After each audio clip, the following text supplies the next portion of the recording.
Listo, chicos. Hola nuevamente. ¿Están por ahí? ¿Me escuchan? Vamos a ajustar acá el audio. A ver, un ratito. Ahora sí.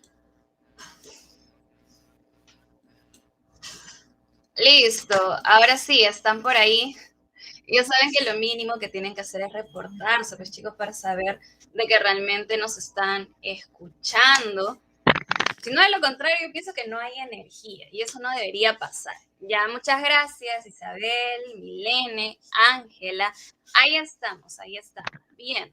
Por ahí algunos me han escrito y me han dicho que tienen dudas en relación al aula virtual. Entonces, vamos a repasar algunos puntos. Antes de cada clase, ¿qué es lo que tienen que realizar? Descargar su material. ¿Dónde vamos a encontrar el material de la clase? Lo vamos a encontrar en la parte que dice antes de clase. Nos vamos acá, antes de clase, seleccionamos material de clase y en la parte superior me van a salir todos los cursos. Por ejemplo, ahorita tenemos literatura. ¿Qué voy a hacer? Selecciono el curso. Luego acá voy a seleccionar la semana. En este caso estamos en la semana 1. Selecciono semana 1, aquí va a cargar y me aparece el material. ¿Ok? Me aparece el material, yo lo puedo revisar desde mi aula virtual o en todo caso lo descargo. ¿Cómo lo puedo descargar? Voy a irme a la parte de abajo, muevo acá la barrita azul, a ver un ratito, ya, ahí está. Muevo la barrita azul y en la parte de abajo dice descargar tarea. Le doy clic y se va a descargar el material. Bien, entonces de esa manera descargamos los materiales antes de la clase, ¿ok? Luego de la clase, después de almorzar, ¿qué es lo que tienes que hacer? A ver, dime, lo conversamos ayer. Después de almorzar, descanso un rato, ¿qué tengo que hacer? A ver, me dirás, Elvis, Ángela, ¿qué tenemos que hacer en la tarde? Cuando ya no tengo las clases. Exacto, Milene, Kevin, las tareas. ¿Y dónde voy a encontrar las tareas? Lo encuentro en después de clases. En después de clases, selecciono la opción que dice tareas y busco el curso. Por ejemplo, ya tuve el lenguaje y como soy un alumno proactivo y quiero avanzar, quiero revisar el material.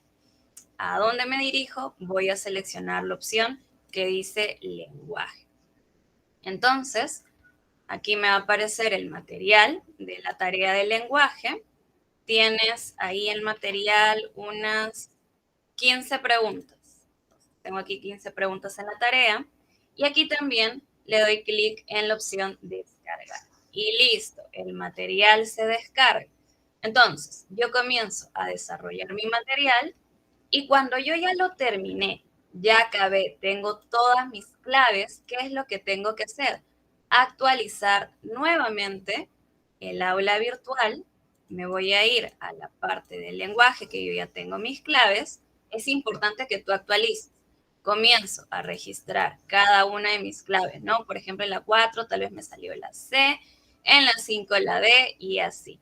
Solamente tienes 15 preguntas. Y al último, presionas autocalificar. Tú le das autocalificar y en la parte de abajo te va a salir tu cantidad de buenas, de malas y en blanco. ¿Listo? Hoy también les voy a compartir este enlace.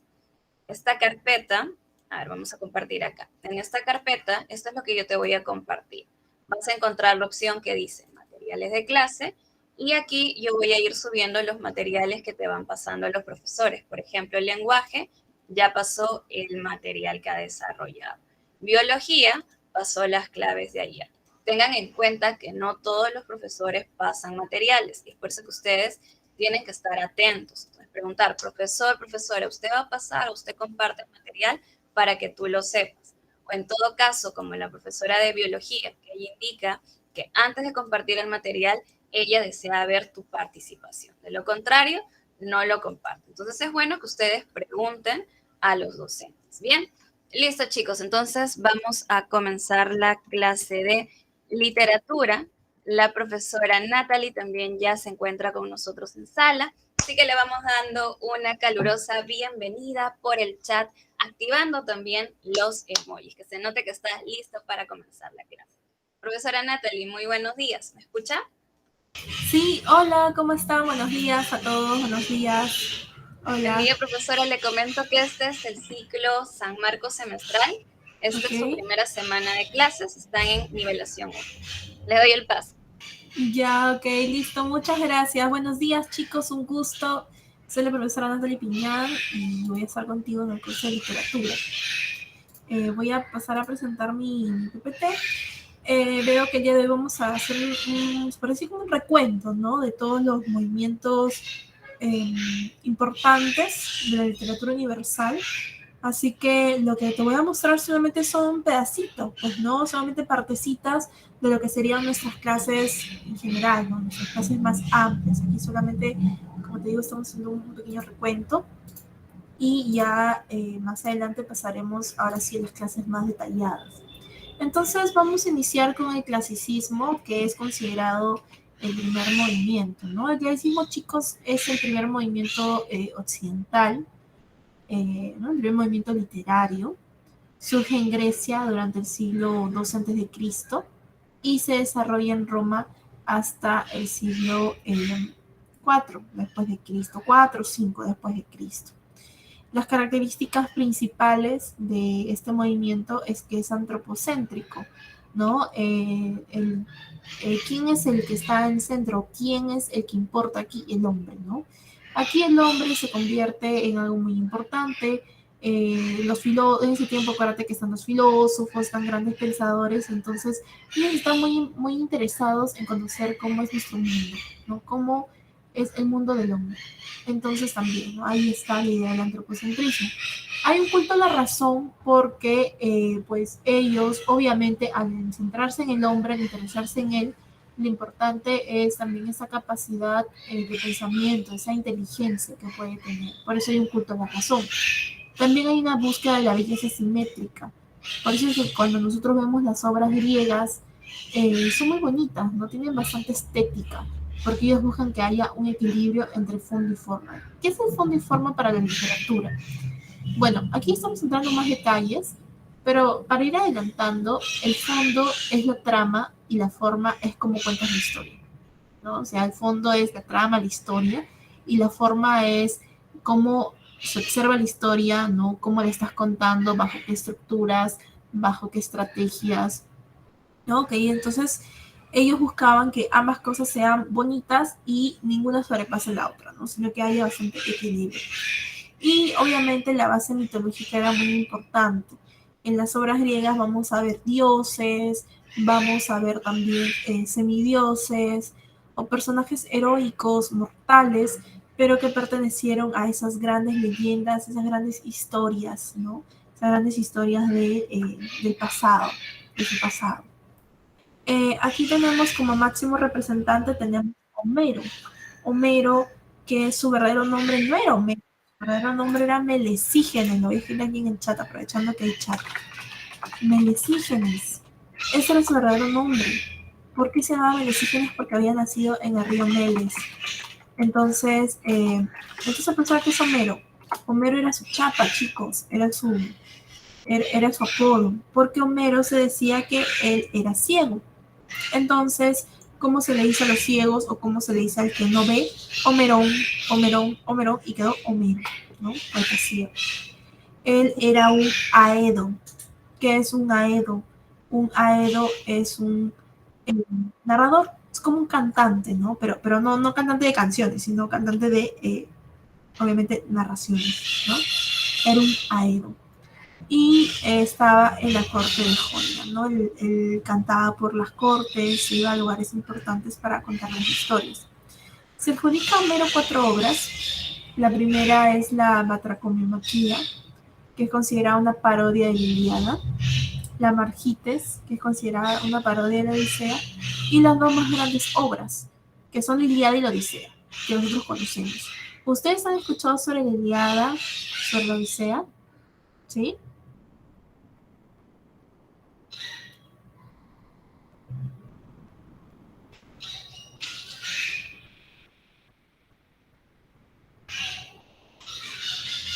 A ver, sí, dicen por ahí. ¿Y qué tal, no? ¿Qué pueden rescatar de estas obras? Teniendo en cuenta las características, las poquitas características que hemos mencionado en el PPT anterior, ¿qué, qué podemos, qué has encontrado ahí, según las características?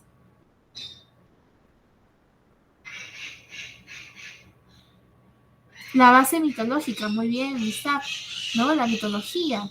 Porque en Ilíada y en Odisea encontramos estos personajes, ¿no? Encontramos a los dioses, está Zeus, está Atenea, está Ulises, que si bien no es un semidios, no es un dios, es una persona, es un héroe, ¿no? Es un héroe muy antiguo, es un héroe que forma parte de sus historias. Aquiles, ¿no? Todos estos personajes, ¿no? Están aquí. Perfecto. Entonces, no olvidarla el día de la Odisea, que son las horas más importantes, pero cuando obviamente lleguemos en las clases posteriores vamos a verlos con detalle, ¿no? Ahorita solamente estamos haciendo recuento. Luego vemos el medievalismo. El medievalismo, chicos, es lo que ocurre después de la época clásica, ¿no? El clasicismo. El medievalismo cambia por completo porque aquí ya no vemos que el hombre es el centro de todo. Aquí el que es el centro de todo es Dios. En esta época, chicos, surgen los feudos, estas historias, ¿no? Donde vemos a los reyes, donde están los reyes, donde están los reinos. Todo ese tipo de organización existía aquí, ¿no? El medievalismo. Entonces, Dios, como te digo, era muy importante, la iglesia tenía bastante poder. Por eso es que casi todas las historias, pues, tienen que ver con Dios. Y no necesariamente Dios, pues, como un tema central, al menos como referencia, pero siempre está ahí, ¿no? Siempre está. También en esta época, chicos, surgen las lenguas romances. ¿Has escuchado de las lenguas romances? ¿Sí o no?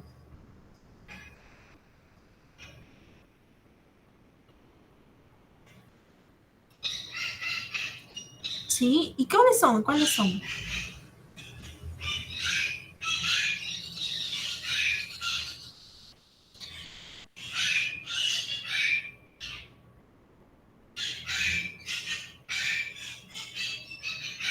¿Cuáles son las lenguas romances que conoces?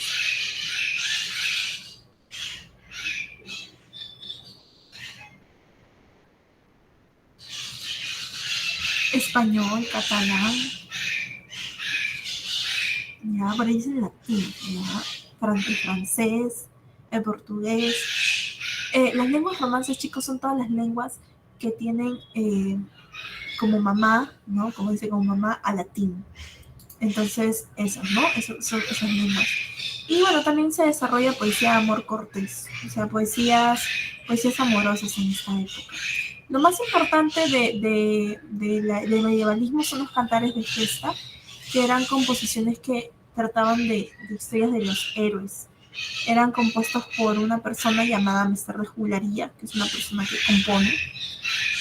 Era cantado por el juglar, o sea, era un personaje que se aprendía la historia y lo contaba.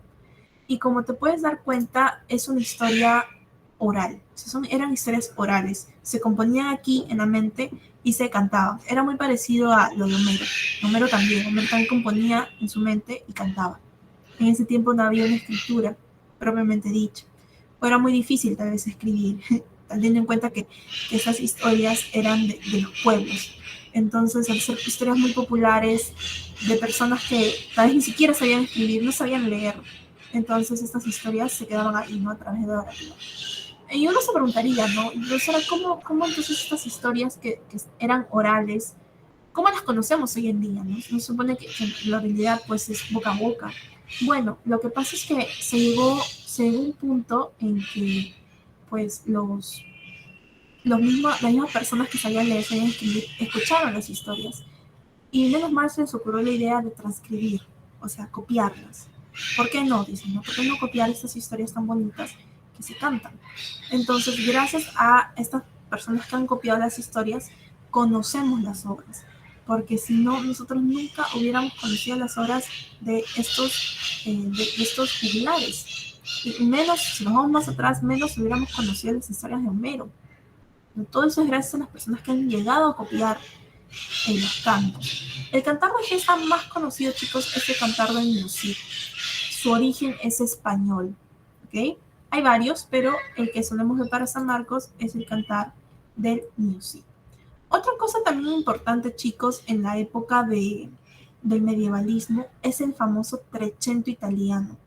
El medievalismo, como has podido ver, el medievalismo surge después del siglo IV, o sea, después del cristianismo. O sea, el medievalismo dura del siglo V después de Cristo hasta el siglo XV después de Cristo.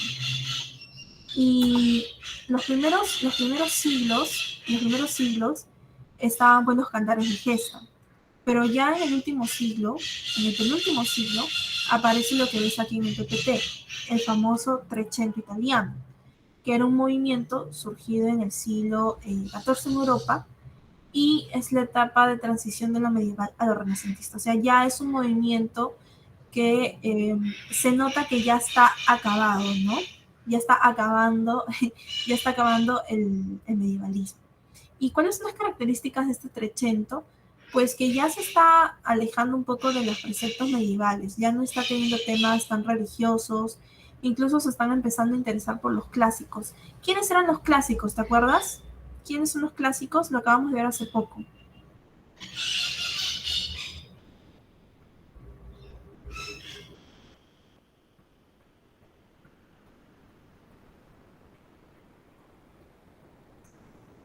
A ver, ¿quiénes eran los clásicos, chicos?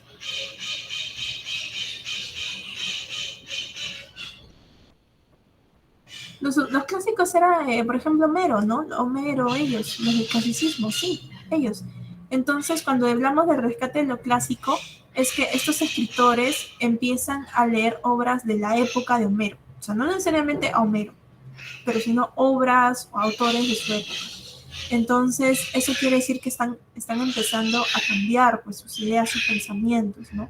Ya no se están quedando solo con la idea de lo teocéntrico, que Dios es importante, esas cosas, sino que ya están cambiando. Y otra cosa también es que desde el Trecento italiano le dan bastante importancia a las lenguas vulgares, o sea, las lenguas romances. Las lenguas romances eran conocidas como lenguas vulgares. Entonces, ellos empiezan a darle bastante importancia a la lengua. En el caso del Trecento italiano, ¿a qué lengua le daría importancia? Obviamente al italiano, ¿no? Eh, Dentro del Trecento italiano tenemos un grupito de poetas, de escritores, que se llaman los Dolce Stil Novo, en español Dulce Estilo Nuevo. Ahí tenemos a Giovanni Boccaccio con su obra de Camerón, que es un conjunto de cuentos, a Francesco Petrarca con Cancionero, pero el más importante es Dante Alighieri con la Divina Comedia. ¿Has escuchado sobre la Divina Comedia?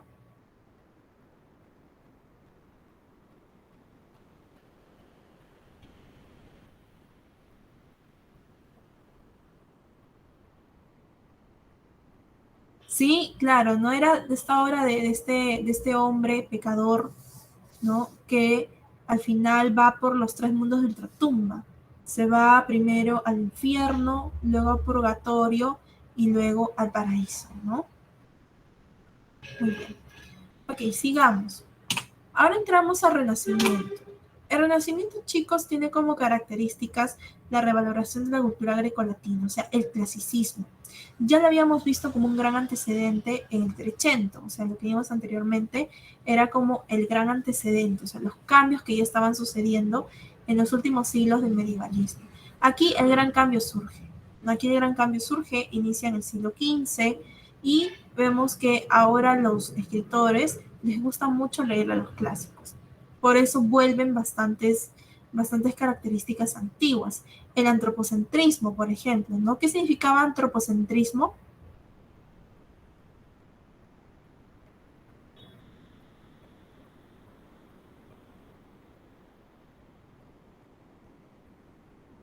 ¿Te acuerdas que el antropocentrismo qué significaba?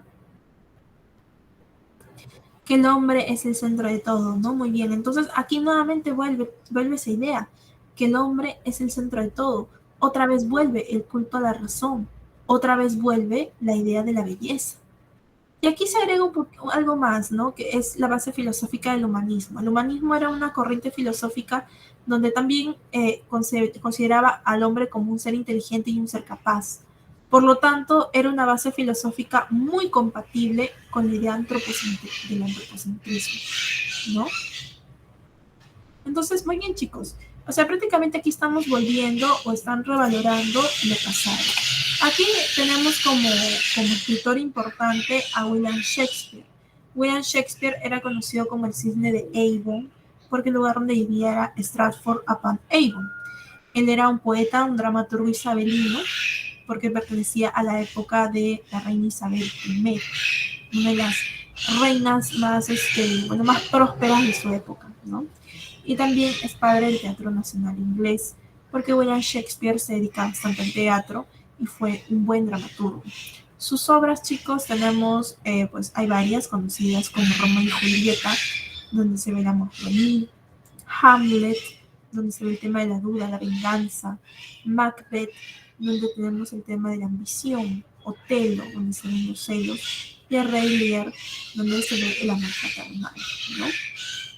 ¿Y cuál es la obra más conocida de Shakespeare? ¿Cuál es la que toma San Marcos, sabes?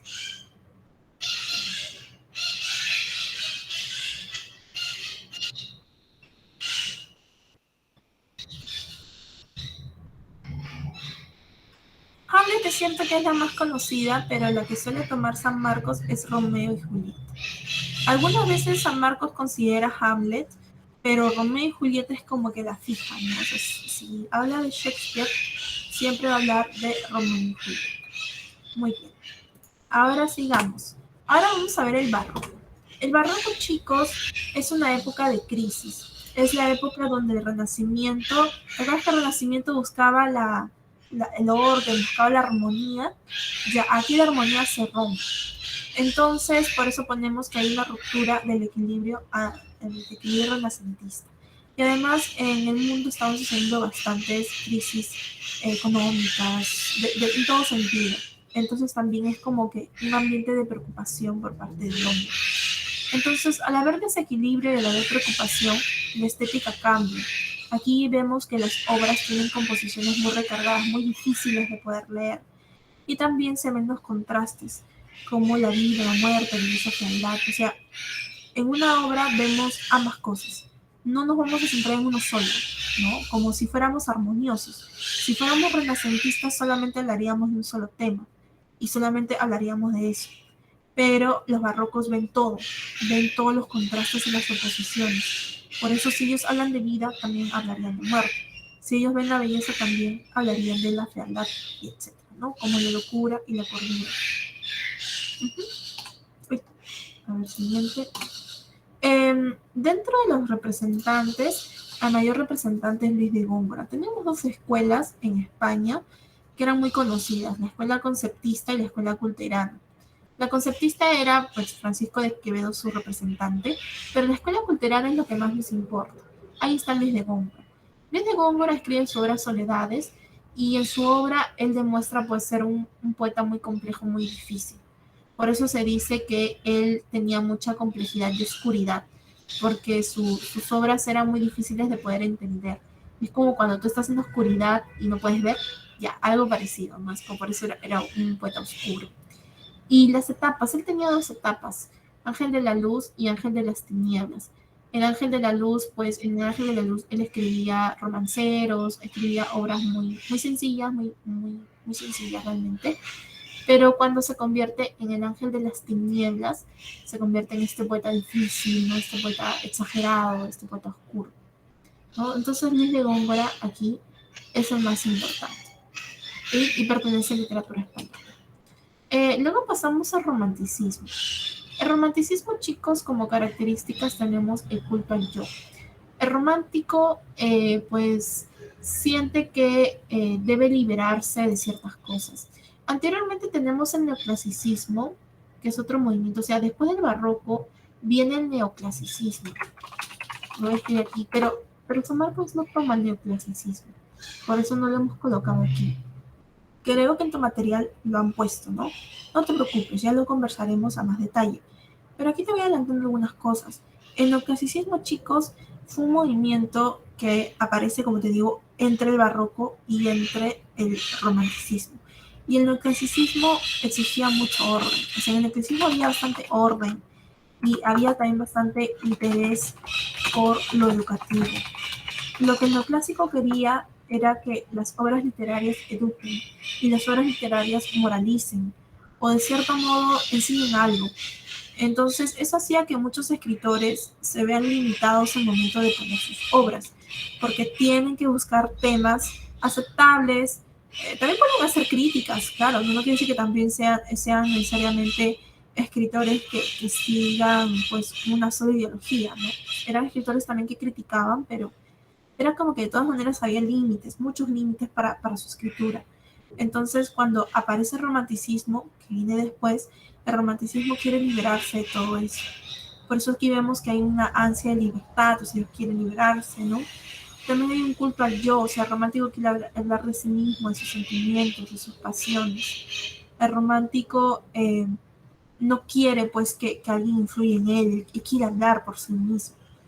También hay una exaltación por la naturaleza porque el romántico se siente muy seguro en ella, es muy feliz en la naturaleza. La naturaleza es salvaje, es indomable, así como el romántico quisiera hacerlo también. Hay un escapismo, porque el romántico es como que se escapa de estos lugares que lo tienen limitado o que lo tienen sujeto y él quiere ser libre, ¿no? Quiere ser libre. Muy bien. Hasta aquí todo bien, chicos. Me he dejado de entender. Estaba avanzando un poquito rápido, creo. Entonces, ustedes me avisan si todo bien.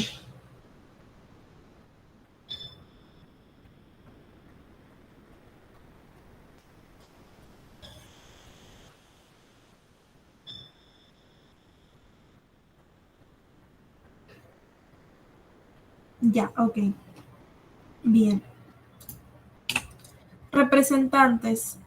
Tenemos varios representantes en el romanticismo, ¿no? Tenemos en Francia, tenemos a Victor Hugo con Nuestra Señora de París, a François René Chateaubriand con Ingenio del Cristianismo. En Inglaterra tenemos a Lord Byron con Las Peregrinaciones de Childe Harold, Walter Scott con Ivanhoe. En Estados Unidos a Edgar Allan Poe, a Walt Whitman, pero el que más nos interesa es Wolfgang van Goethe con Las Cuitas del Joven Werther. Las Cuitas del Joven Werther, chicos, es una obra muy representativa del romanticismo porque ahí tenemos a Werther, un muchacho romántico, o sea, romántico en el sentido de que le encanta la naturaleza, es un muchacho sensible, es un muchacho que le gusta la libertad, pero lamentablemente Werther se enamora de una mujer que era prohibida. Entonces las cosas no salen bien, ¿no? Ok, entonces aquí la obra más importante y el representante más importante para San Marcos es Wolfgang van Goethe con su obra Las Cuitas del Joven Werther. Ok, ahora pasamos al realismo. El realismo, chicos, es un movimiento donde ya está cambiando muchas cosas. En el realismo está pasando por un momento de segunda revolución industrial. O sea, las cosas se están volviendo más tecnológicas y también está aumentando bastante las fábricas. Entonces, lo que nota el realista es que empiezan también a aumentar los abusos laborales y que en las ciudades se están concentrando muchas cosas injustas y malas. Entonces, lo que hace el realista es cambiar su espacio. Si antes el romántico estaba en la naturaleza, ahora el realista quiere pasar a, pues, a la ciudad, ¿no? Quiere ver, analizar qué hay en la ciudad y quiere mostrar todo lo malo o todas las injusticias que suceden. Por eso el realista es objetivo, o sea, quiere ser muy objetivo con todo esto. Él ¿no? va a utilizar un lenguaje sobrio, va a utilizar un lenguaje muy objetivo, muy exacto para poder describir. También hace descripciones minuciosas y detalladas de los ambientes. El realista quiere mostrarlo todo, él quiere ser como un espejo. Y también lo que hace el realista es criticar socialmente, ¿no? Critica socialmente todo. Ve cuáles son los problemas y cuáles son los problemas que suelen suceder ahí. Pues la pobreza, la prostitución, la ludopatía, hay muchas cosas en que el realista lo va a colocar en sus obras. Aquí, como representantes, tenemos a Honorato de Balzac, con Papá Goriot, una obra donde se ve el tema del interés económico. Stendhal, que su verdadero nombre es Henry Bale, con Rojo y Negro, ¿no? También se ve el tema del ascenso social, cómo uno quiere ascender socialmente y es capaz de hacer lo que sea. A Gustavo Flaubert con Madame Bovary, una obra donde se ve el tema de la infidelidad. León Tolstoy, Guerra y Paz, que es una obra de corte histórico. Anton Chekhov con La Dama y el Perrito, que es un cuento. Y en La Dama y el Perrito se habla también sobre el tema de la infidelidad. Eh, y aquí el más importante, chicos, es Fyodor Dostoyevsky con Crimen y Castigo. Crimen y Castigo es una obra en la que trata de Rodion Raskolnikov, un muchacho que está entre dos morales, ¿no? Está entre una moral buena y una moral mala. La buena tiene que ver con el hecho de querer ayudar a su familia, querer hacer las cosas bien, pero la mala es creerse un ser superior y desear asesinar a alguien, y lo hace. Entonces ya te imaginarás, ¿no? Un muchacho que luego se va a perturbar psicológicamente y que está entre esas dos cosas, ¿no? Es una persona que quiere hacer cosas buenas, pero lamentablemente mediante un vehículo inmoral. Y en Inglaterra tenemos a Charles Dickens como Oliver Twist. Entonces, no olvides aquí que en representantes del realismo, el más importante será Fyodor Dostoyevsky. Y ahora pasamos a la vanguardia, que es uno de los últimos movimientos que se suele ver en la literatura universal. En la vanguardia, chicos, vemos que hay rebeldía, porque los vanguardistas están en una etapa donde ya nada les parece. O sea, de pronto, chicos, llega tanto la tecnología, se instaura el capitalismo, que el vanguardista no se siente cómodo con su mundo. Y además, luego vienen las guerras mundiales y eso termina por hacer convencer al vanguardista que el mundo está en decadencia.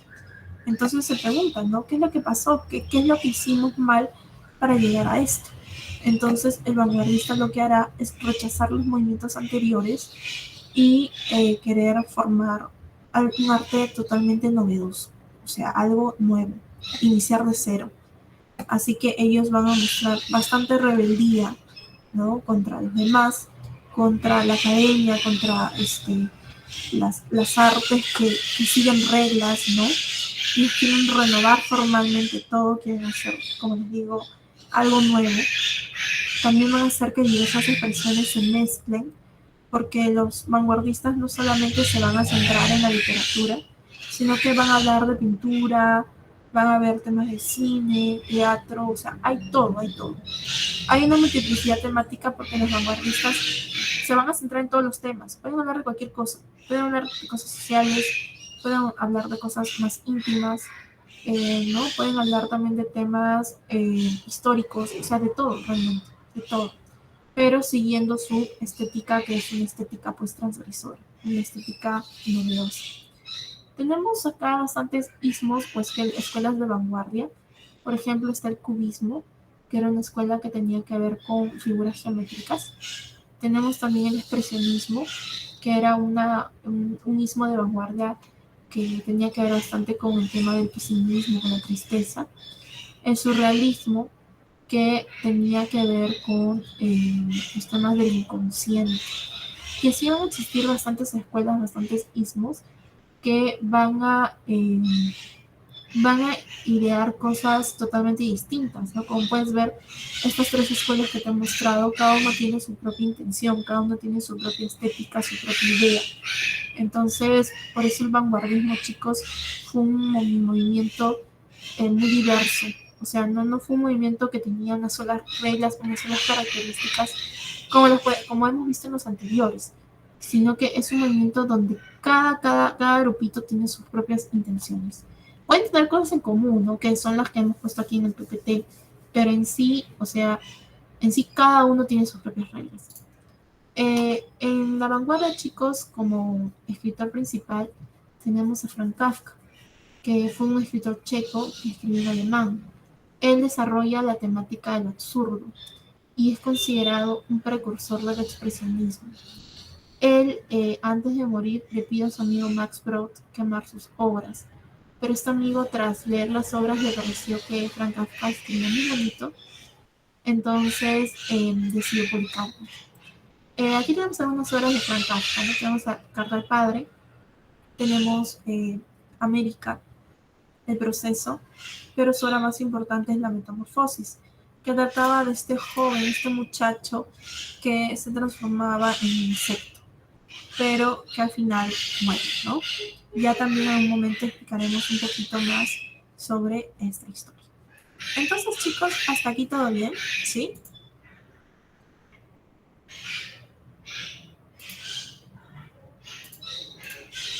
No veo bien. Sí, a ver, chicos, sí, me dejó entender. ¿Alguna duda? ¿Desean que regrese a un cierto punto y vuelva a explicar?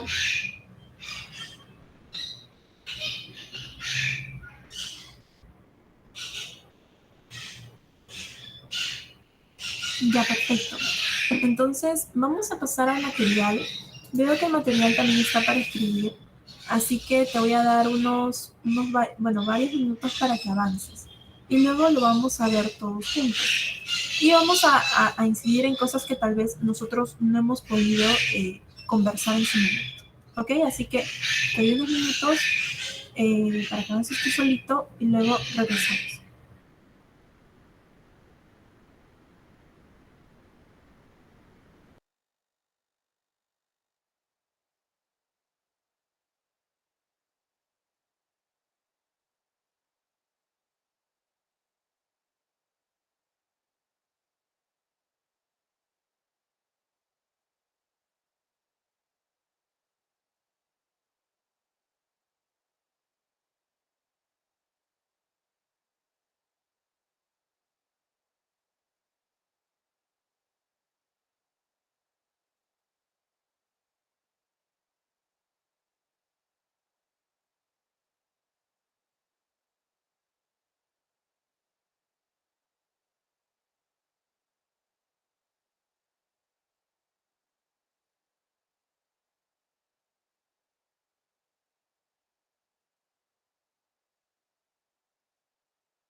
A ver, cuéntame, ¿cómo vas? ¿Cómo vas resolviendo?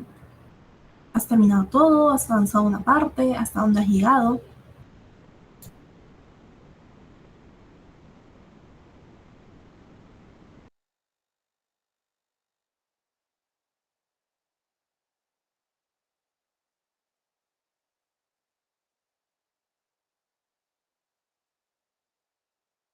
Ok, por ahí Isaac dice que ha avanzado una parte, muy bien.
Ok, chicos, entonces, volviendo aquí a nuestro material, nosotros hemos hecho un recuento de todos los movimientos literarios, ¿verdad?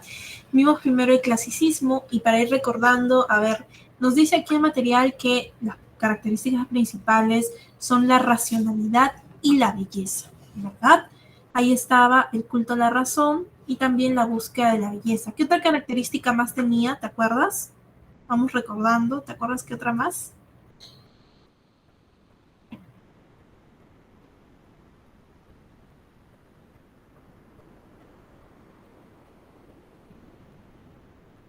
Muy bien, la base mitológica, porque siempre están los dioses, y también el antropocentrismo, ¿no? Porque el hombre era el centro de todo. Los griegos estaban interesados en analizar la vida del hombre, en ver todo realmente, ¿no? Ellos como que tenían una visión muy holística. Si tú te acuerdas de los filósofos, al menos los primeros filósofos de la época griega, estaban muy interesados en conocer el arjé, o sea, el origen de todo, el origen del mundo, el origen prácticamente del hombre. Entonces ahí está también, ¿no? Se explica un poco por qué ese tipo de pensamientos que buscaban siempre el origen o buscaban un poco el porqué de las cosas. Ok, muy bien. Y también habíamos visto que en el clasicismo tenemos una manifestación artística que pues serían las epopeyas, ¿no? La epopeya, chicos, la epopeya eran estas historias cantadas por los aedos, ¿no? Que eran artistas que creaban, o bueno, componían la historia mentalmente y la cantaban, por eso siempre quedaba en la oralidad. En la oralidad.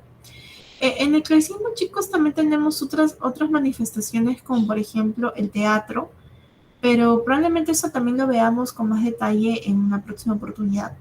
Pero también lo voy dejando aquí, ¿ok? Tenemos también teatro, eh, como por ejemplo Edipo Rey. ¿Has escuchado Edipo Rey alguna vez? ¿Has visto en el colegio?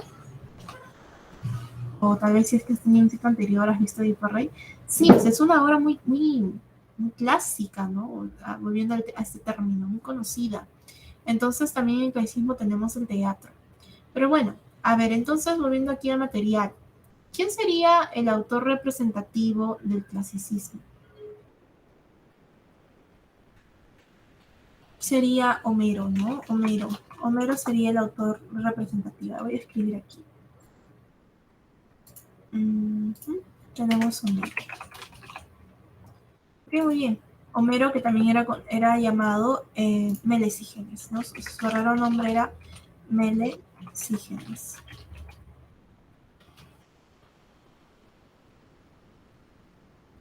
Ya, perfecto. ¿Y cuál era la obra importante de Homero?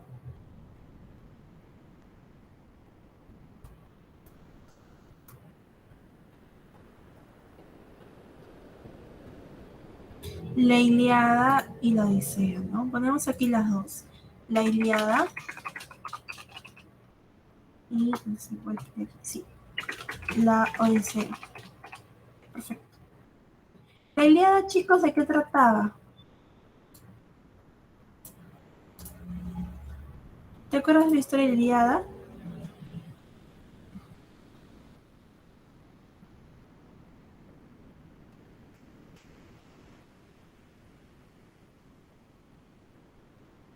Muy bien, de la guerra de Troya, ¿no? La Ilíada, chicos, era una obra que trataba sobre la guerra de Troya y donde teníamos como un personaje principal a Aquiles, ¿no? Aquiles. Entonces ponemos aquí también estas ideas importantes, ¿no? Que la Ilíada era una obra que trataba sobre, bueno, se trataba sobre la guerra de Troya, pero sobre todo en la cólera de Aquiles.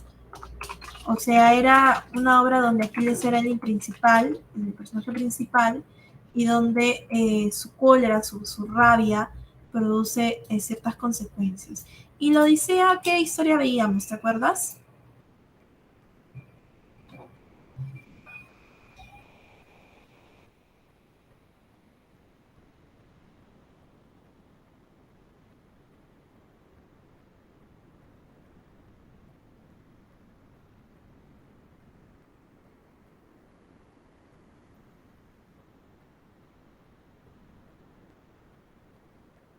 Las aventuras de Ulises. Era Ulises un mortal un mortal que había estado en la guerra de Troya y tenía que regresar a casa, ¿no? Tenía que regresar a casa. Entonces en la Odisea, ponemos aquí un poquito el tema para que te vayas familiarizando.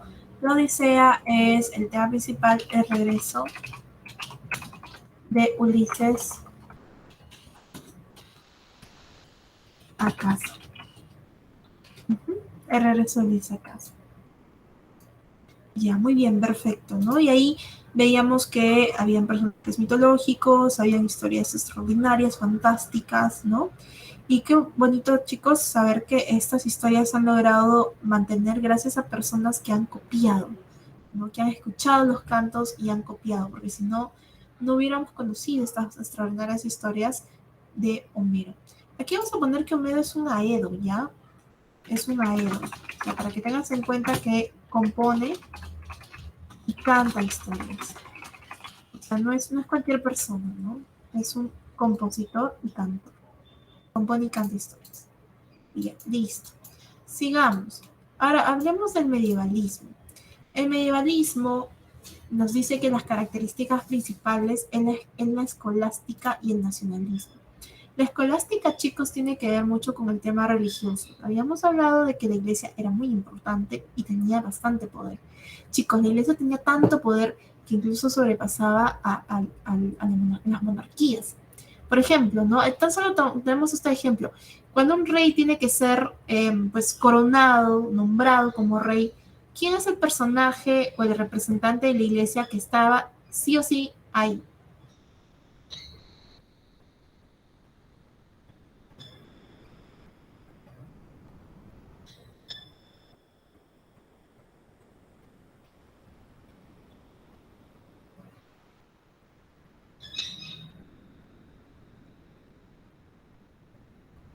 ¿Quién es un personaje de la iglesia, un representante de la iglesia que suele estar en los reinados, en las coronaciones? Sí, o sea, en la antigüedad siempre estaba el papa, ¿no? O hasta los obispos. O sea, ellos eran los que coronaban o los que estaban prácticamente al mando de este tipo de ceremonias. O sea, así de importante era. ¿Por qué? Porque el hecho de que un rey sea coronado por el papa o tenga, se podría decir, el respaldo de un obispo, es porque el rey tiene respaldo divino. Y como la iglesia es tan importante, tener respaldo divino obviamente es algo fundamental. Así de fuerte era la iglesia, ¿no? Y también, ¿no? Sin contar que las iglesias, o sea, ¿no? Las iglesias de cada pueblo también tenían bastante poder, recibían varias naciones, tenían bastante influencia en la educación también, entonces aquí era muy fuerte, muy importante. ¿Y el nacionalismo por qué? Porque en esta época, chicos, ¿saben lo que ocurre a nivel histórico? Pues están ocurriendo las famosas guerras santas o cruzadas. ¿Has escuchado sobre las cruzadas?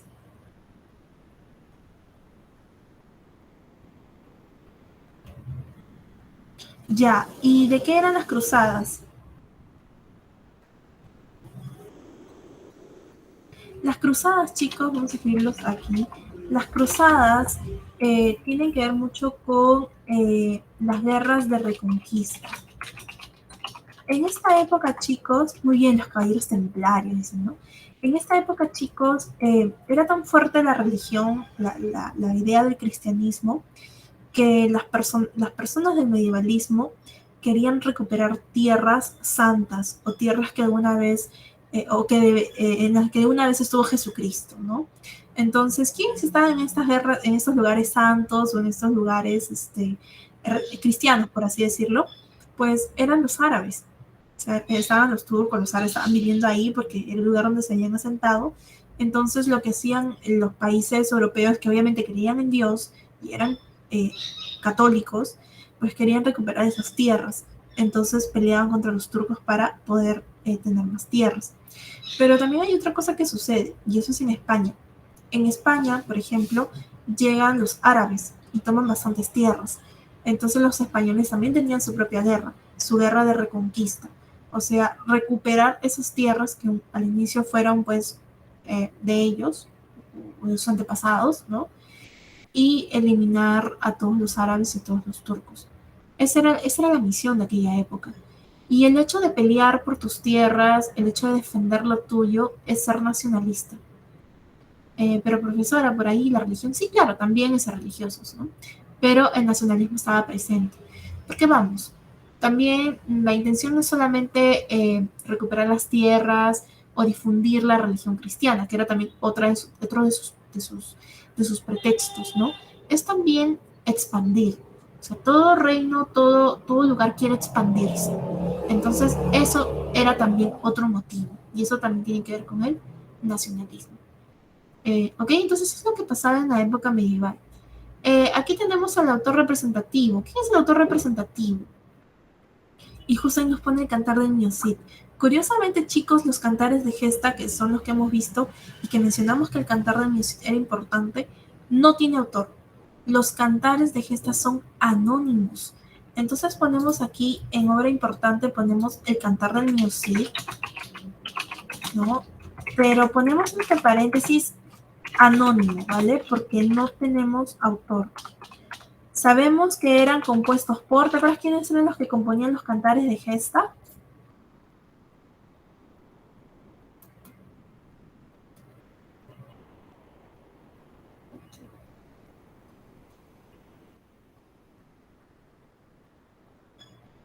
Muy bien, los Mester de Juglaría. Entonces, los Mester de Juglaría eran los que componían, pero no tenemos un nombre y un apellido. Vamos a eso. O sea, tenemos idea de tal vez qué tipo de personas fueron, pero no sabemos quiénes exactamente fueron. Pero lo que sí podemos hablar tal vez es de las otras obras, ¿no? Por ejemplo, ¿qué obra? Tenemos la Divina Comedia, que ya no pertenece a un medievalismo inicial, sino un medievalismo ya en decadencia, o sea, que ya está acabando el medievalismo, ¿no? Ya está acabando el medievalismo. Entonces tenemos aquí la Divina Comedia. Aquí tenemos un autor. ¿Cómo se llamaba el autor de la Divina Comedia?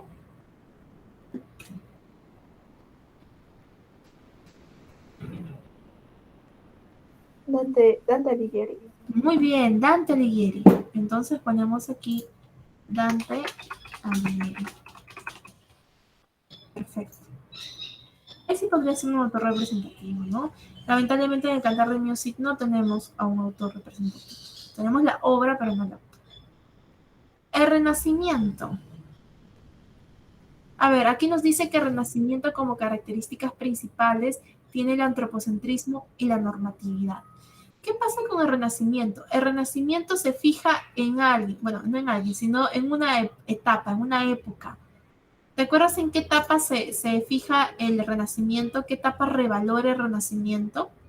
Y justo ahí está, ¿no? Ahí está en el material, ahí, a la vista de todos. ¿Cuál es la etapa que el Renacimiento se inspira? Muy bien, Ivonne. El clasicismo, ¿no?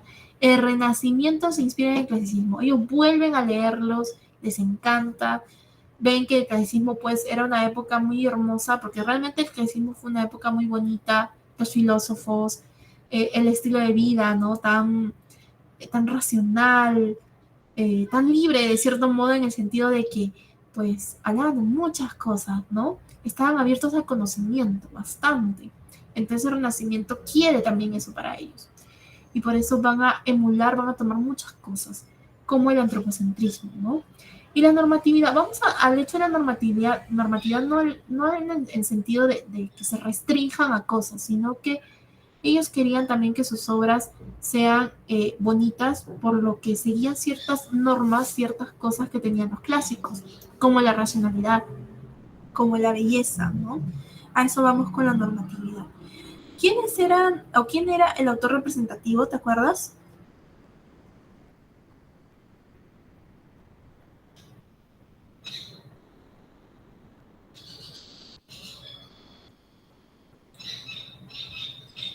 A ver, el autor representativo del Renacimiento. No fue Wolfgang. Muy bien, sí, fue William Shakespeare. Sí, tranquilos, estamos iniciando. Ya más adelante, miren, cuando estamos en fin de ciclo, o sea, fin de nuestro semestral, ahí sí no hay perdón, ¿eh? Ahí sí tú te equivocas, expulsado del MIT. No, mentira. Pero al final sí, ahí sí ya nos ponemos serios y ya nos miramos feo, ¿no? Y pasa de mi cara así mirando así como que, no mentira. Pero ahorita estamos para corregirnos, así que, ok, es William Shakespeare, muy bien, incluso la fotito, ¿no? Es Shakespeare. William Shakespeare es el autor más representativo, ¿no? Un autor muy importante, chicos, porque estoy segura que tú conoces a William Shakespeare, ni siquiera tal vez lo has visto en el colegio. Bueno, es que todos llevamos a William Shakespeare en algún momento en el colegio, así que, sí, bueno, lo conocerás desde ahí. Pero estoy segura que antes de haber visto a William Shakespeare en el colegio, tú ya has escuchado de él, de cierto modo. Es que es un autor muy conocido, es un autor muy representativo, no solo de la lengua inglesa o no solo de Inglaterra, que es donde él pertenece, sino a nivel mundial. Sus obras, chicos, se han escrito en varios lugares, o sea, se han reescrito, se han versionado en varios lugares del mundo. Hamlet, por ejemplo. El Rey León, ¿has visto el Rey León? Sí, el Rey León. Mufasa creo que se llama, no me acuerdo bien los nombres. El Rey León, ¿sí? Ahí se han quedado queditos. Claro, por ejemplo, el Rey León se basa en Hamlet, porque en Hamlet nosotros sabemos que fue el hermano, o sea, era un rey que es asesinado por el hermano, y el hermano toma obviamente la posición, ¿no?, de rey. Vemos la traición de los hermanos. Eso también se ve en Hamlet. Romeo y Julieta, ¿quién no ha visto novelas o quién no ha visto películas inspiradas en Romeo y Julieta? ¿Ustedes se acuerdan Romeo y Julieta, el de los nomitos? Por ejemplo, y ahí tenemos, ¿no?, un ejemplo. Ya, entonces Romeo y Julieta es súper versionado, las telenovelas se basan también bastante en Romeo y Julieta, entonces William Shakespeare, eso hace que William Shakespeare sea un autor reconocido mundialmente. ¿Y cuál es la su obra importante, te acuerdas? Películas, muy bien, ahí. Entonces, ¿qué obras tenemos? Romeo y Julieta, ¿no? Romeo y Julieta. Y también tenemos otra más, que uno de también San Marcos considera, que es Hamlet. Pero en primer lugar, Romeo y Julieta. Muy bien. El barroco. El barroco, chicos. El barroco nos dice que hay preciosismo y complejidad. Es preciosista en el sentido de que el barroco utilizaba bastantes elementos bellos. Sí, había belleza. Encontraba belleza en todo. Pero ¿cuál era el problema? Bueno, el problema es que era muy complejo. Era como, ¿te acuerdas la oscuridad, no? Eran poemas oscuros, eran obras muy difíciles de comprender, utilizaban los contrastes, ¿te acuerdas? Los contrastes, entonces ahí pues era un poco difícil acceder a las obras, no imposibles, pero sí tenías que tomarte tu trabajo para poder leerlas y entenderlas. Imagínate, ¿no? Si en esa época había un poquito de complejidad, imagínate ahora que nosotros tenemos otro tipo de educación, otro tipo se podría decir, de manejo de palabras. Nosotros manejamos otro tipo de palabras, ¿no? Y otro tipo de temas. Por ejemplo, ¿ustedes han llevado mitología como curso en el colegio? O temas de la época griega como curso, vamos a curso. No, obviamente no, nosotros hemos llevado comunicación, hemos llevado muchos temas, pero en esa época, chicos, ellos veían mitología, ellos veían eso como parte de un curso. Entonces, es obvio que ellos tenían otro tipo de preparación. Y si ellos tenían un poquito de dificultad, imagínate nosotros. Pero como te digo, no es imposible, es cuestión de leer e informarnos. Si nosotros nos informamos, vamos a entenderlo, tal vez no a la primera, pero no será tan complicado, ¿no? Pero mira, ¿no? Qué interesante es esta obra. Pero eso no quita lo bello, como digo, eso no le quita lo bello, porque son obras preciosas. Entonces, autor representativo, ¿a quién teníamos como autor representativo? ¿Te acuerdas? Al ángel de las tinieblas. ¿Quién era? Muy bien, Milene. Luis de Góngora. Luis de Góngora. Luis de Góngora y Argote, ¿no? Mira qué nombre tan compuesto. Muy bien. ¿Y cuál era su obra importante?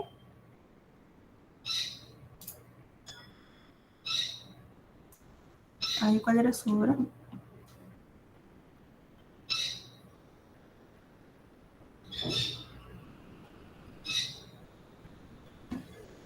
Ok, por ahí han puesto Polifemia y Galatea, claro, sí, pero una obra importante es Soledades, ¿no? La que toma San Marcos es Soledades. Ujú. Muy bien. El neoclasicismo.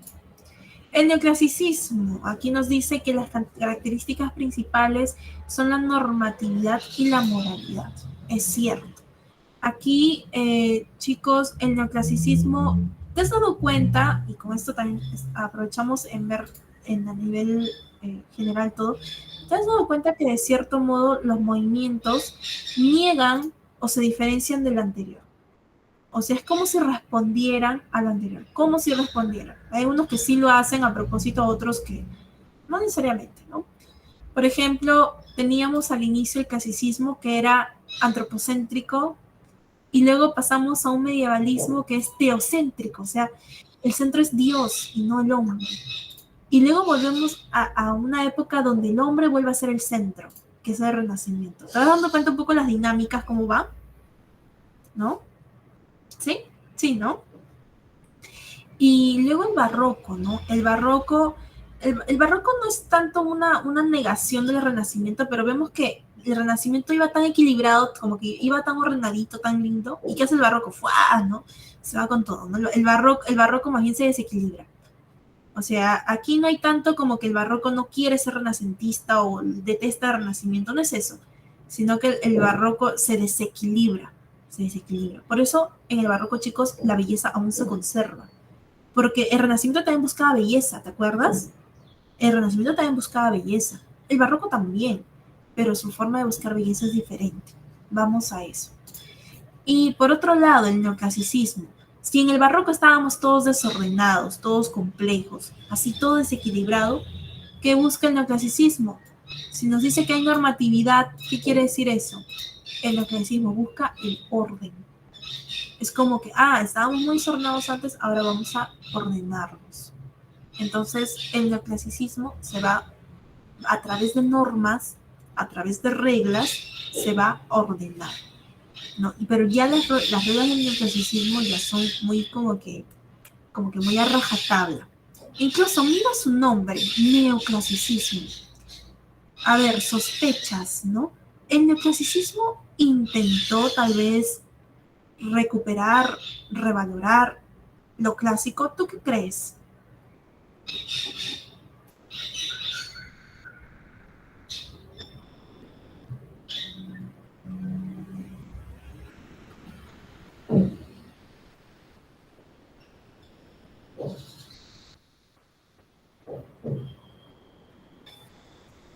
Sí, Milagro sospecha que sí. Sí, chicos, el neoclasicismo intentó revalorar a los clásicos. Pero profesora, dicen, pero entonces el Renacimiento, entonces el neoclasicismo, ya, pero vamos a ver la manera en que lo hacen.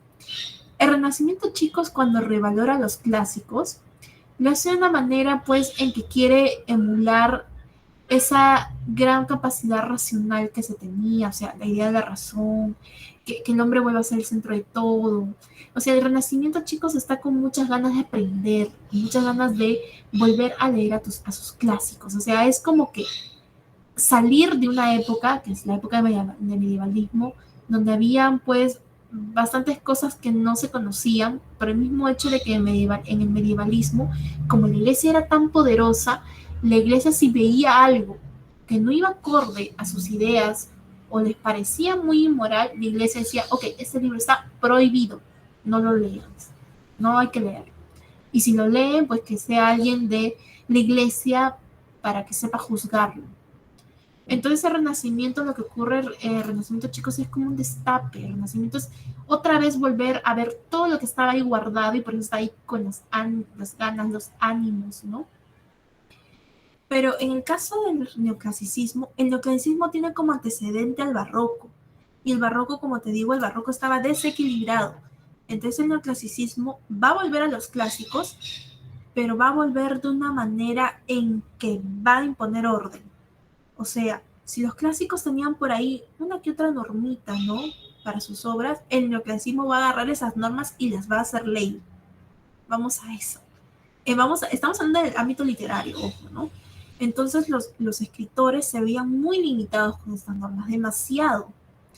Entonces, si ellos querían hablar, por ejemplo, de sí mismos, de cómo se sentían, o de una novela que tenga que ver con sentimientos, el neoclasicismo decía, no, aquí hay culto a la razón. Y si hay culto a la razón, nada de sentimientos. O sea, así de a rajatabla eran los neoclásicos. Y también los neoclásicos le dan bastante importancia a la educación. Entonces, al darle bastante importancia a la educación, hacían que las obras tengan moralejas. Por eso, uno de los géneros muy usados en esta época eran las fábulas y las obras teatrales. Porque las fábulas tenían moraleja. Y las obras teatrales, pues, era una forma de poder llegar a más personas también, ¿no? Había personas, por ejemplo, que no sabían leer o tal vez no querían leer. Es un poco complejo, ¿no? Tal vez la lectura. Entonces, ¿por qué no ver una obrita teatral? Que toma un par de horitas, hasta menos, y ahí aprendes cosas. Entonces, así es lo que ocurre en el neoclasicismo. Se va entendiendo entonces cómo va la dinámica de los movimientos y se entiende cuál era el pensamiento neoclásico. ¿Sí? ¿Me dejaba entender? A ver, ¿sí? Elvis, dime Elvis. ¿Tienes algo que decirme? Lo Pregunta. siento, es que no estuve presente, creo que casi 2 minutos. Estaba ayudando a uno de mis padres en la cocina, por lo Uy, cual, ya Elvis. ¿Y cuál era la duda? Entonces no prestaba atención a nada. Uy, bueno, me fui casi en el clasicismo, te fuiste casi en el clasicismo. sin Mm, neoclasicismo, al fin. neoclasicismo. Justo estamos ahí, justo estamos en el neoclasicismo. Estábamos explicando cómo los neoclásicos eran muy, muy reglamentarios, tenían muchas reglas. Entonces, eso que quede claro. Y como te digo, tenemos un antecedente. El antecedente es el barroco. Y el barroco, al ser un momento tan complicado, tan complejo, tan, entre comillas, desordenado, el neoclásico va a querer moderarse y el neoclásico va a ir con todo con el tema del orden y las reglas. Entonces, ahí vamos viendo cómo es la dinámica, ¿no? El neoclásico intentó revalorar a los clásicos, pero lo hizo a su manera, a una manera en que toma los clásicos como reglas y como normas. No como el Renacimiento, que toma los clásicos como más bien una inspiración, ¿no? O sugerencias, ¿no? Pero el neoclásico lo toma como regla. O sea, ellos ya se fueron al extremo. El autor representativo en esta época, chicos, dentro de España tenemos a Leandro Fernández de Moratín. Eso es en España. Ok, eso es en España. Tenemos a él. Como te digo, San Marcos no toma ya neoclasicismo, no toma, pero aquí lo estamos colocando para entender cómo funcionan los movimientos. Lo más importante de Leandro Fernández de Moratín es el Sí de las Niñas. Esa es la obra de Leandro Fernández de Moratín. También tenemos otro escritor que es francés, que se llama Molière. Su verdadero nombre es Jean-Baptiste Poquelin, pero su nombre artístico es Molière, ¿ok? Molière, y su obra más importante es El Avaro. El Avaro, ¿ok? Entonces, eso es con respecto al neoclasicismo. Vuelvo a repetir, el neoclasicismo ya San Marcos no lo toma en los exámenes, pero es importante conocerlo porque, como te puedes dar cuenta, es un movimiento que engrana otros dos movimientos. Engrana el barroco y engrana el romanticismo. Y algunas veces cuando nosotros estamos viendo los temas, hay alumnos que piensan que el romanticismo viene después del barroco y que el romanticismo no quiere ser barroco. No, no es así. El romanticismo no quiere ser neoclásico, o sea, el romanticismo rechaza el neoclasicismo, porque el romanticismo, y ahora entramos con esto, el romanticismo quiere libertad. Ellos no quieren que haya reglas que los sujeten. Por eso ellos van a ser libres, van a hablar de sus propios sentimientos, algo que en el neoclásico no se permitía, en el neoclasicismo no se permitía. Entonces, aquí tenemos como autor representativo en el romanticismo. ¿Quién es? ¿Te acuerdas? Ah, muy bien, Aileen, la libertad de expresión, ¿no?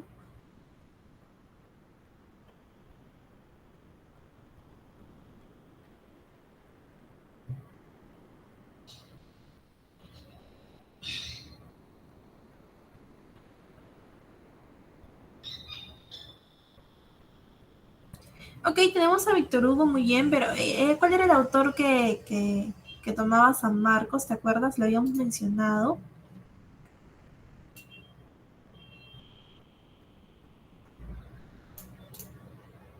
Wolfgang, ¿te acuerdas? Muy bien, Wolfgang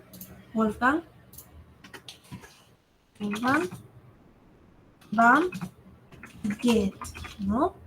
Muy bien, él es el autor representativo. ¿Y cuál era su obra?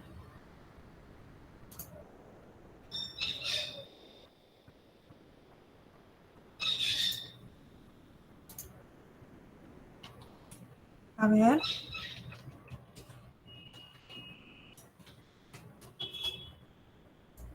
Así es, las cuitas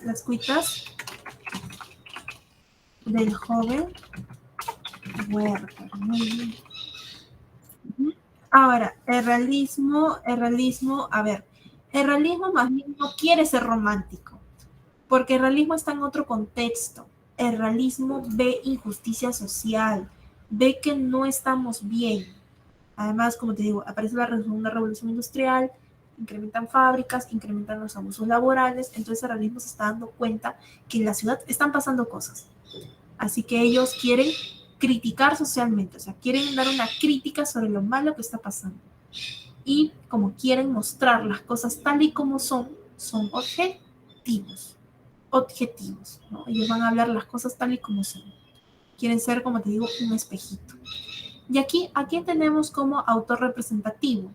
Era un ruso, ¿te acuerdas? Lo mencioné. ¿Quién era?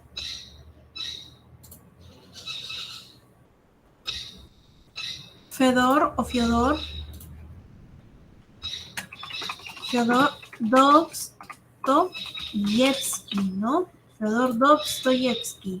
¿Y cuál era su obra más importante? Crimen y castigo, muy bien. Que trataba de un muchachito que se ve envuelto entre dos moralidades, ¿no? Muy bien. Y la vanguardia más bien, curiosamente la vanguardia reniega de todos, o sea, te has dado cuenta que todos reniegan de un poco del anterior, ¿no? De cierto modo lo niegan, ya habíamos comentado. Aquí es mucho más evidente el hecho de que el neoclásico reniega del barroco. Aquí el romántico reniega del neoclásico. Aquí el realista reniega del romántico, no quiere ser como él. Y aquí la vanguardia reniega de todos, porque la vanguardia, chicos, está pasando por un momento muy difícil socialmente. Entonces la vanguardia se desilusiona de los momentos anteriores. No ve que ellos estén aportando algo realmente válido o algo que contribuya. Entonces ellos quieren hacer todo de nuevo, quieren ser lo nuevo. Por eso se llama vanguardia. Por eso aquí vemos renovación y rebeldía. La renovación, quieren hacer algo nuevo, y la rebeldía, porque ellos están en contra de todos y están en contra sobre todo de las artes que poseen reglas. Aquí tenemos como autor representativo, ¿te acuerdas? ¿A quién tenemos como autor representativo? Kafka, ¿no? Tenemos a Franz Kafka. Muy bien, Franz Kafka. ¿Y cuál era su obra importante? La Metamorfosis, muy bien.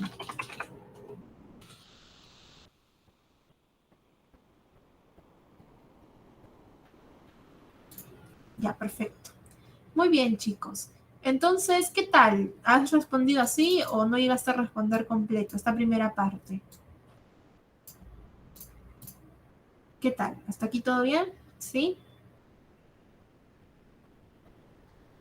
Ya. Lo importante también es resolverlo juntos, ¿no? Claro, lo ideal es que lo resuelvas tú solo, porque el examen de admisión es como que es tú solo, tú vas a tu examen. Pero como estamos en clase, no hay ningún problema en trabajar juntos. Pero espero que lo que hayas avanzado, lo poco, lo mucho que hayas avanzado, haya sido correcto. Ahora sí, hablemos de relacionar autor y obra. Aquí tenemos algunos autores que hemos mencionado, otros no. Lo vamos a hacer juntos también.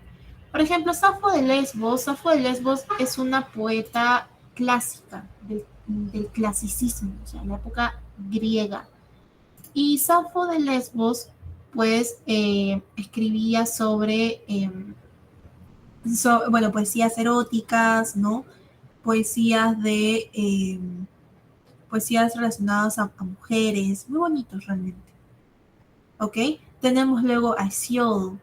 Hesiodo es también clásico. Hesiodo escribía sobre temas de dioses, escribe textos educativos. Por eso en Hesiodo nosotros encontramos la teogonía, que tiene que ver con la genealogía de los dioses. Francesco Petrarca. Francesco Petrarca es un poeta, pertenece al Dolce Stil Novo, lo mencionamos, ¿no? Petrarca es un poeta y escribió Cancionero. Tenemos a Garcilaso de la Vega. Garcilaso de la Vega, chicos, es renacentista. Es un renacimiento español, ojo, ¿no? Por eso no lo hemos puesto, porque aquí a quien hemos puesto es a Shakespeare, que es renacimiento inglés. Pero lo vamos a ver en clase, no te preocupes. Y Garcilaso de la Vega, pues, escribió sus églogas. Ponemos I. Miguel de Cervantes Saavedra. Uy, Miguel de Cervantes Saavedra es el gran escritor de la época barroca. O sea, estamos hablando de un escritor de narrativa, ojo, narrativa. A quien hemos puesto aquí en nuestro material es a un poeta. Pero en la narrativa está Cervantes. ¿Y Cervantes qué obra escribió? ¿Te acuerdas de la obra de Cervantes?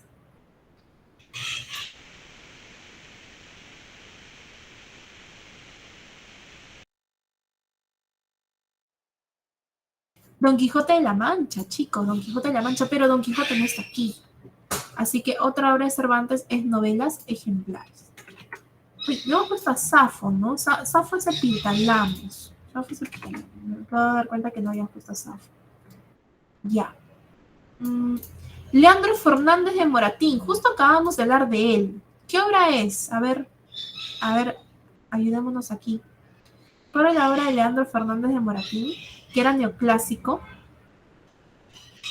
Muy bien, el sí de las niñas. Entonces, sí. Víctor Hugo. Víctor Hugo.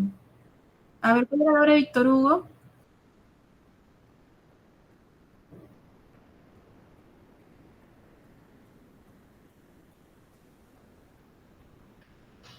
No, Víctor Hugo era Nuestra Señora de París. Entonces, J. Emil Solá es Naná, ¿ok? Emil Solá es Naná. Él es un realista. Ernest Hemingway. Ernest Hemingway es El viejo y el mar. Entonces, Federico García Lorca, ¿qué obra es?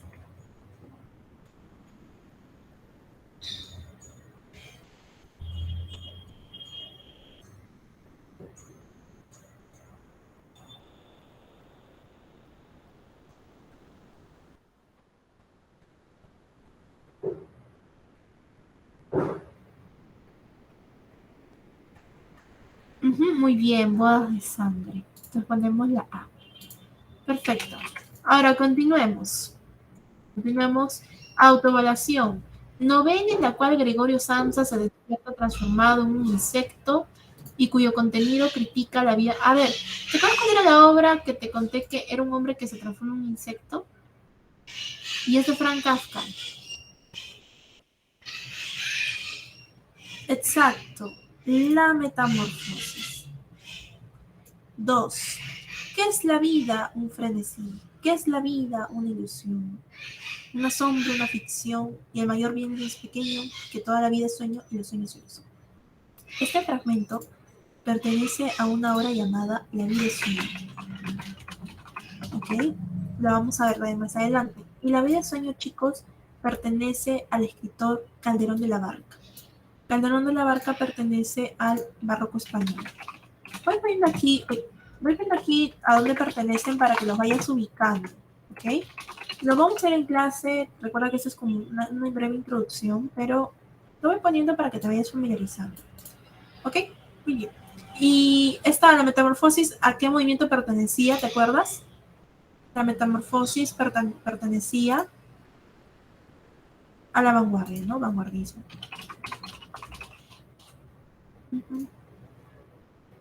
3. El novelista que revolucionó la narrativa contemporánea, creador del monólogo interior y autor de Ulises. Ajá, ya. Muy bien, ahí muchos lo conocen, perfecto. Es James Joyce. James Joyce. 4. La obra del escritor español Leandro Fernández de Moratín. Por su dedicación a la perspectiva vigente, el rechazo a la fantasía y el fin didáctico. Pertenece a la poética. A ver, esta está muy sencilla. ¿A cuál pertenece?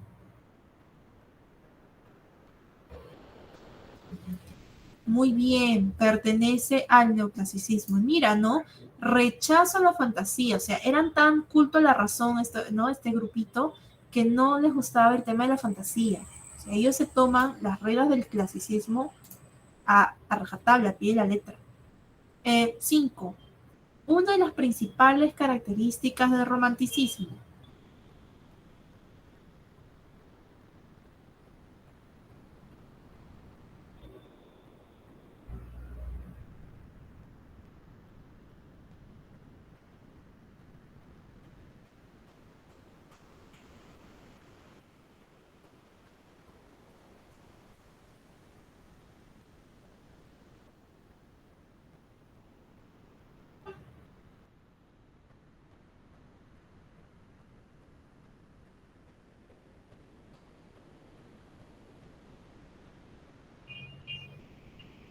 A ver, por ahí dicen la E, su apego a la perspectiva.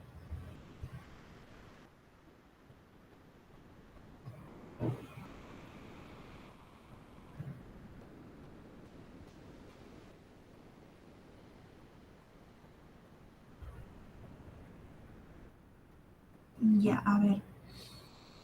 Una de las principales características del romanticismo, veamos, la preponderancia del yo, o sea, yo soy importante, mis sentimientos y mi subjetividad, ¿sí o no? Romanticismo. Sí, ¿verdad? Porque ellos estaban en contra del neoclásico, ¿no? El neoclásico que más bien decía, no, no, no, nada de subjetividad. El romanticismo dice, sí, yo quiero la... Entonces la A es una correcta. Veamos las siguientes. Dice, la escritura onírica, no, ese es más del surrealismo. Objetividad, la objetividad es del realismo. Finalidad didáctica es casualmente del neoclásico. Se apega a la perceptiva es el neoclásico. Entonces, muy bien, es la A. 6. El país donde surgió el neoclasicismo. Ya, nosotros habíamos mencionado dos países, España y Francia, pero uno de ellos es obviamente el origen de todo, ¿no? ¿Cuál es? Muy bien, es Francia, es Francia. Ahí tenemos, ¿quién estaba en Francia? A ver qué autor estaba en Francia.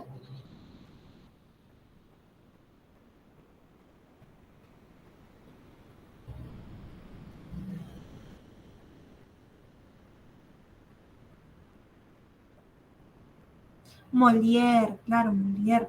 ¿Sabían que el año pasado creo que se cumplieron 400 años no sé de su fallecimiento o nacimiento, pero la Alianza Francesa le ha estado haciendo se puede decir, rendiendo bastantes homenajes a Molière. Es un autor muy importante para Francia, de verdad. 7. Cuando se señala un lenguaje complejo, el uso de la ironía, un marcado pesimismo, ¿a qué corriente literaria nos referimos? Mira, estamos hablando de un lenguaje complejo, estamos hablando de un ambiente pesimista, un ambiente de preocupación, un ambiente de crisis, ¿no? ¿Cuál sería el movimiento?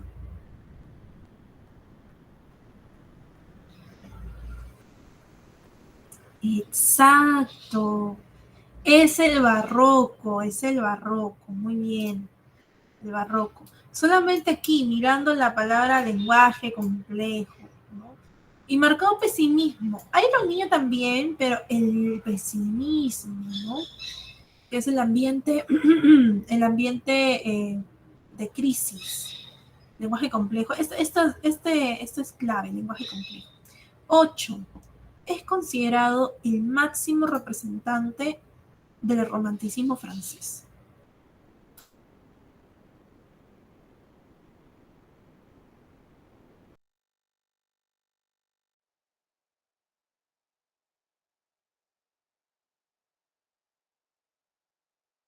Muy bien, es Víctor Hugo. Muy bien.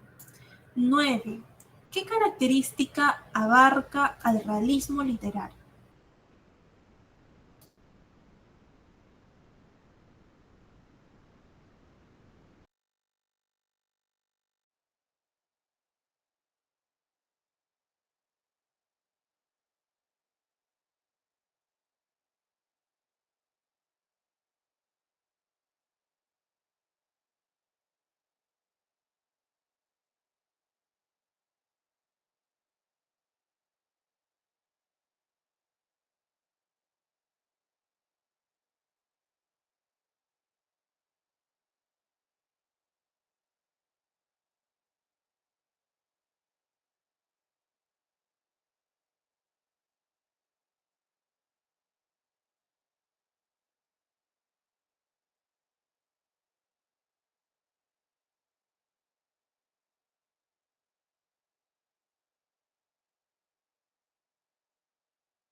A ver, ¿desarrolló la poesía? No, porque el realismo literario no tenía una preferencia por la poesía.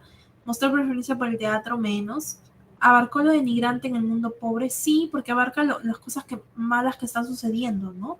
A ver, sigamos. Carácter subjetivo. A ver, ¿de quién era el carácter subjetivo? ¿Te acuerdas? ¿Era del realismo? Era romanticismo. Muy bien, Kevin. ¿Surgió en Alemania? No, menos. Entonces la respuesta es la C, correcto. Abarcó lo denigrante en el mundo pobre. Y la 10. ¿Qué escuela vanguardista abarcó el sueño como representación expresiva? Ajá, bueno. Esto no lo mencionamos en clase, pero a ver, te doy unos segunditos, tal vez algunos la conocen, entonces pueden decirlo, ¿no? Por aquí, Orianka, qué bonito nombre, en serio, qué bonito. Nos ha dicho que es surrealismo. ¿Los demás qué opinan? ¿Será surrealismo o no, simplemente no desconocen la información?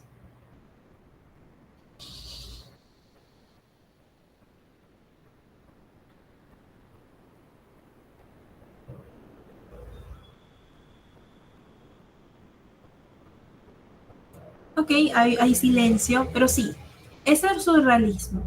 Chicos, todos los nombres que aquí encontramos son escuelas de vanguardias, todos, pero solo uno tomó al sueño como representación expresiva, o sea, el sueño como algo importante, lo onírico, como también lo dicen, y es el surrealismo. ¿Qué es el surrealismo? Ok, chicos, y con esto hemos terminado. Ha sido un placer estar contigo, un placer conocerte. Veo que no eres muy participativo y está muy bien. Participa siempre y pregunta, ¿no? Siempre es bueno preguntar para podernos ir también resolviendo las dudas. Para eso estamos aquí. Entonces ya nos vemos la próxima semana, ¿no? Cuídate bastante y que tengas un buen día. Chao.